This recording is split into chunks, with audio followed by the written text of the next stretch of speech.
Welcome everybody, I'm Officer Wes, Dixon Police, and today we're talking about tasers.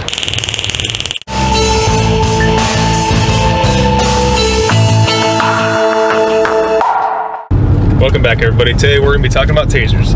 We actually have one of our own officers volunteered to take a ride on one. Alright. You getting tasered, huh? Yeah, it's my first time getting tasered. You excited? Oh yeah. A little nervous, but I'm excited too. We'll see how this goes. First, let's get a few things out of the way. Alright, first, voltage. Tasers operate at extremely high voltage, but extremely low amperage. What that means is volts don't kill you, amps do. It's like you don't die from the fall, you die from the sudden stop at the end. But with tasers, they don't have the sudden stop at the end. So along with that, our officers go through several hours of training in order to minimize any risk that there is from it. That's not to say there isn't any risk at all, but we try to greatly reduce that where we can. Alright, secondly, tasers are not designed to replace our pistols. They operate in conjunction with it.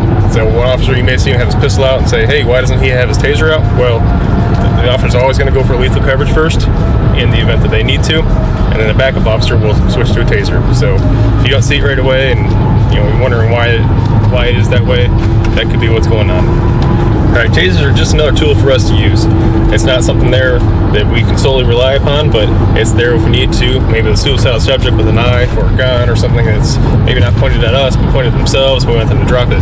So an officer may have lethal coverage on them with his pistol or rifle or something like that, and then the backup officer may come in with either, the shotgun with beanbag rounds or tasers to try to incapacitate the person to drop their knife or weapon or whatever it is they have, so we can go in and get that person to the help that they need.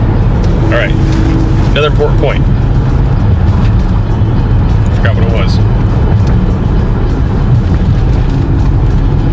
I just had it. Alright, final important point.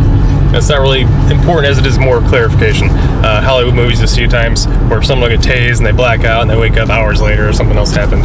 Alright, real life's not like that. You get tased, it's 5 seconds, and then it's done. The person can get right back up. It's not that big of an issue.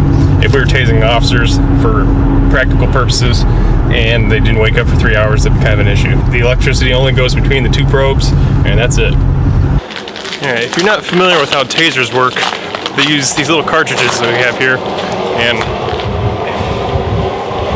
they use these cartridges that we have here, and I don't know if you can see those 2 little holes in there. Well, they shoot 2 little probes out, metal darts with some tips on them that'll actually stick into a person's skin or clothing, and they shoot out at an angle, they arc. One goes up, one kind of goes down, and our tasers have a laser on it, which will point out where one dart goes. The second one, I'll say it's a guessing game, but it goes a little bit lower at an angle, so it's one of those things where it's not an exact science for where it's going to hit on the person, but we can generally get it pretty close. But sometimes, as you can see with the officer in our video, sometimes they hit in inopportune areas. Taser.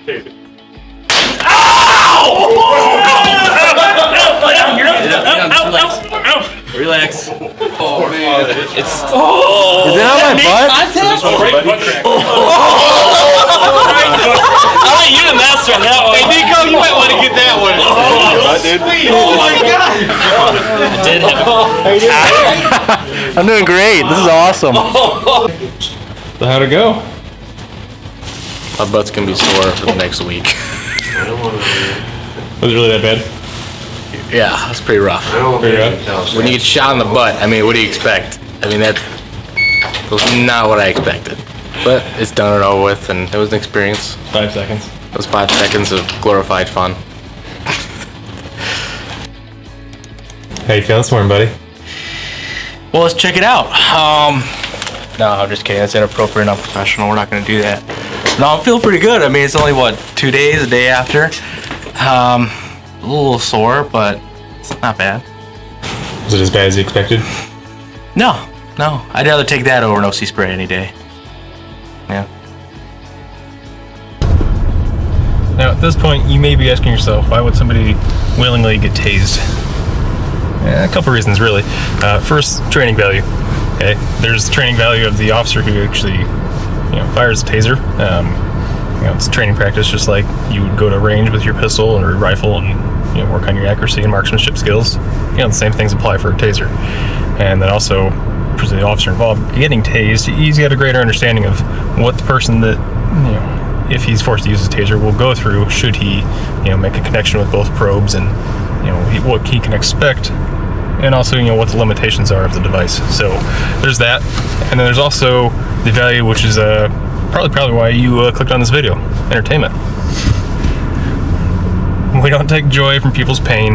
You know, if this, you know, instance arises where we use this device to incapacitate someone who's maybe suicidal or something like that, it's not a laughing matter. However, in a controlled environment, such as the police station, where you're surrounded by your fellow officers who have all also gone through this same training, and most of them have gotten tased as well, it'd be pretty funny. Hey everyone, thanks for watching today. That's all we've got. Go ahead and hit that like button and subscribe if you will. Again, you can also follow us on Facebook, Instagram, Twitter, and of course YouTube. So, thanks.